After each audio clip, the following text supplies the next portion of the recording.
நான் வைக்கிற லிப்டிக்ல ரகுமான் மயங்கி வீழ்ந்துடணும். சரி பெரியம்மா. சரி பெரியமான்னு சொன்னா பத்தாது, செயல நிரூபிக்கணும். சரி பெரியப்பா.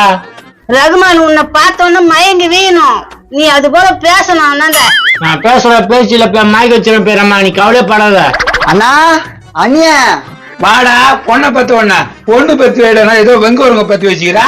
என்னண்ணா பண்றது? பெத்து போட்டா ஓடி போட்டா. இத வளர்த்து கஷ்டப்பட்டு நான் ரொம்ப கஷ்டப்பட்டேன். என்னடா பொண்ணு இது உடனே என்ன இப்படி பெருசாகுது? அந்த பையன் தான் நீ வச்சு விட்டான். இவ்வளவு பண்ணிக்கிறான். நீங்க முன்னாடியே சொல்லியிருந்தாக்கா இவளுக்கு இந்நேரம் ஒரு குழந்தை இருந்திருக்கும். சரியா, இது குழந்தை பிறந்தா என் பேர் தான் வைக்கணும். சரிண்ணா, உன் பேர் வைக்காம வேற யாரு பேர் வைக்க போறேன்? எப்பா பூசணி அதுக்குப்பா எனக்காப்பா. ஆமாமா, உனக்கு திஷ்டி சுத்தி போலாம் தான் வாங்கிட்டு வந்தேன். இந்த மூஞ்சிகளா திருஷ்டி பட்டு போகுது, அது போய் பூசிங்க மட்டும் சுத்தி போடா.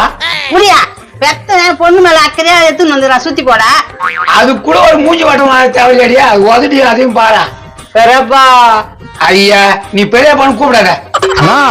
ஸ்கூல் முடிஞ்சு ரகுமான் வீட்டுக்கு வந்து நிக்கிறான். இப்ப போடுறேன் பிளான். முத்தி போச்சியா? என்ன முதலெல்லாம் அப்படியே சிவேனுக்குதா? எங்க பெரியம்மா எனக்கு லிப்டிக் போட்டு விட்டுச்சு. இது லிப்டிக் மாதிரி தெரியல, ஏதோ ஜோக்கர் பொம்மை மாதிரி இருக்குதா? கண்ணு அவளை பார்த்தோன்னு மயங்க ரகுமானு. பெரியம்மா இப்ப போய் நான் என்ன பண்ணணும் அது ஒன்று சொல்லு.